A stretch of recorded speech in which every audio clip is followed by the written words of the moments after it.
Kali ini saya ingin menerangkan tentang apa itu autoresponder. Kenapa saya sangat menekankan supaya jika anda betul-betul ingin terbabit di dalam internet marketing, autoresponder merupakan satu perkara wajib. Sebab saya dapati kesemua internet marketer yang berjaya di dunia online ini, sebahagian besarnya berjaya disebabkan autoresponder.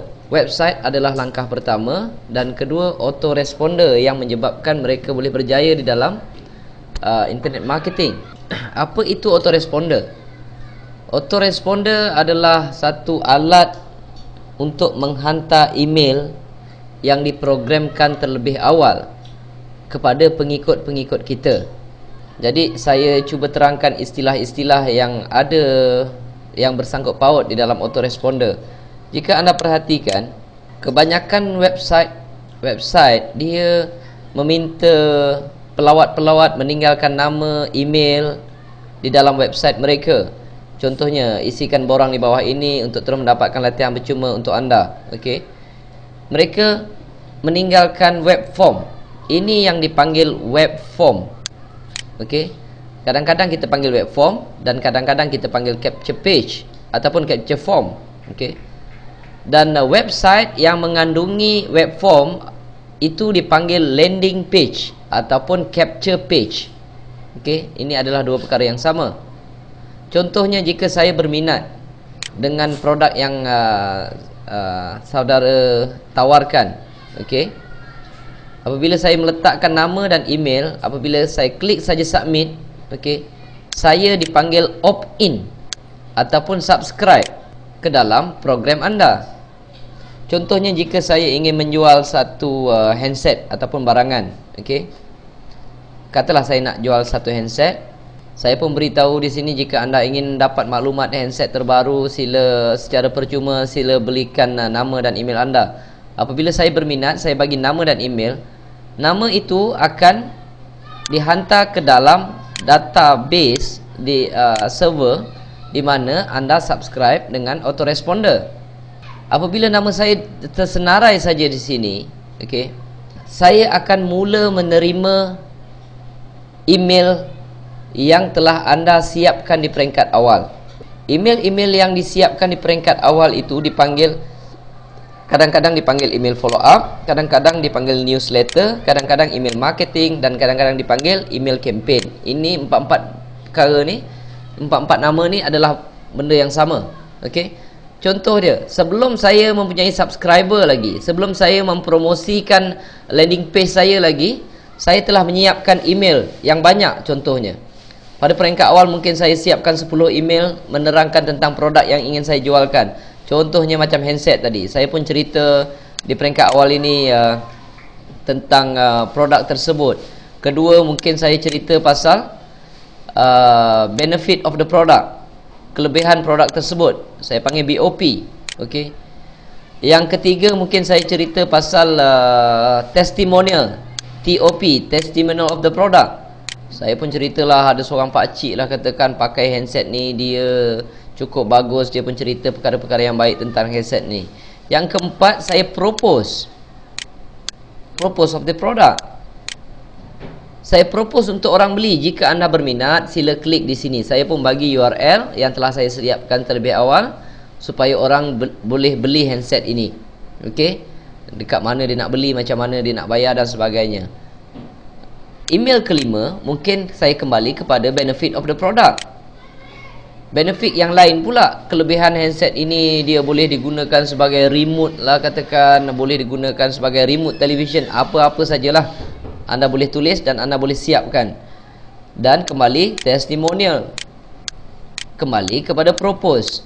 Dan saya ulang-ulang perkara ini berkali-kali dengan benefit yang berbeza-beza, testimonial yang berbeza-beza, dan saya ulang supaya orang membeli handset tersebut. Jika saya siapkan mungkin sampai 60 email, saya belum ada subscriber lagi, belum ada pengikut lagi. Apabila email ini telah disiapkan, okey, email ini telah disiapkan, barulah saya buat satu website yang mempromosikan handset tersebut, dan saya siapkan satu web form di bawah ini. Jika ada pelawat yang masuk, Kalau kita tak tinggalkan web form, mungkin dia terlupa, mungkin dia nak beli tapi duit tak ada, gaji tak masuk lagi. Dan apabila gaji masuk, dia pun dah lupa nama website anda. Jadi anda terlepas seorang customer.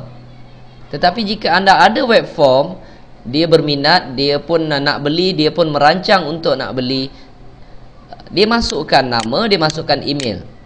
Apabila dia opt-in sahaja, nama dia masuk sini, maka autoresponder ini akan menghantar setiap hari satu email. Tiap-tiap hari satu email. Ini kita boleh setkan. Tiap-tiap email ni kita boleh setkan selang sehari, selang 2 hari, bergantung kepada cara kita setting. Anda bayangkan, kalau tiap-tiap hari dia dapat email, sooner or later, tak cepat lambat, dia akan beli juga produk tersebut. Ini kekuatan autoresponder. Dia panggil nama lagi. Kalau orang tu register sebagai Ali lah katakan, dia akan panggil nama Ali. Kali ini saya ingin menerangkan tentang benefit produk tersebut. Okey. Orang ni akan berasa seronok kerana dipanggil nama. Padahal bukan kita yang buat lagi dah. Autoresponder yang menghantar. Kita hanya luangkan masa untuk buat email campaign ini sekali je. Dan kemudian kalau kita nak tambah lagi, boleh tambah. Sekiranya ada selang beberapa hari, ada orang lain yang subscribe, masuk saja nama dia sebagai orang yang kedua, ketiga, keempat, mereka tetap akan mereka akan tetap dapat bermula dari email nombor 1, nombor 2, nombor 3, nombor 4 dan seterusnya. Jadi pada hari yang sama, semua subscriber ini tidak akan menerima email yang sama, bergantung bila mereka subscribe. Mungkin yang pertama ni dah lama, dia dapat email nombor 30 katakan. Tetapi yang kedua ni baru subscribe 5 hari lepas, dia dapat email nombor 5. Yang ini baru subscribe hari ni, dia dapat email nombor 1. Okey. Jadi autoresponder ni tidak pernah gagal, tidak pernah fail. Dia akan menghantar sampai waktu yang ditetapkan, ia akan menghantar email tersebut dengan memberitahu email ini adalah daripada kita. Okey. Jadi saya tak nampak, kalau anda tak ada autoresponder, saya tak nampak macam mana kita boleh berjaya di dalam internet marketing. Okey. Itu adalah mengenai autoresponder. Okey. Dan satu lagi kelebihan menggunakan autoresponder, kalau anda ada ramai subscriber, contohnya sampai 10,000, okey, email ini akan tetap berjalan. Okey. Dan sesekali anda boleh gunakan broadcast email. Broadcast email adalah dihantar macam email biasa, tetapi kita panggil nama seorang-seorang. Hanya dengan satu klik je dia akan panggil nama seorang-seorang dan semua 10,000 ini dapat serentak. Jadi perbezaan broadcast email dengan email campaign tadi, email campaign akan mendapat mengikut sekuen bila mereka register ataupun bila mereka opt-in. Tetapi broadcast email pada hari yang sama, kalau kita hantar semua serentak dapat. Contohnya kalau kita hantar saya akan mengadakan rumah terbuka esok, jadi itu tidak sesuai untuk masukkan dalam email campaign. Okey, dia akan masuk ke dalam kita perlu menggunakan broadcast email. Okey. Dan untuk setting email, anda perlu tahu beberapa perkara. Pertama, di manakah nak letakkan email campaign tersebut atau nama campaign tersebut. Anda perlu tahu nama campaign tersebut. Okey. Dan kedua, confirm opt-in. Jika ada orang bagi nama dan email, kita perlu sahkan email yang diberikan adalah betul. Dan kedua, anda perlu tahu di mana nak letakkan email campaign. Okey. Yang keempat, anda perlu tahu di mana nak gunakan button untuk menghantar broadcast email. Dan kelima, di mana nak ambil web form ini. Dan satu autoresponder boleh kita gunakan untuk berbagai-bagai campaign. Dan autoresponder company di dunia ini banyak. Contohnya macam Traffic Wave, GetResponse, Aweber. Dan di sini saya menggunakan Traffic Wave. Okey. Dan nanti saya akan ajarkan bagaimana untuk setting menggunakan Traffic Wave. Dan saya harap anda betul-betul faham kenapa sangat pentingnya autoresponder ini.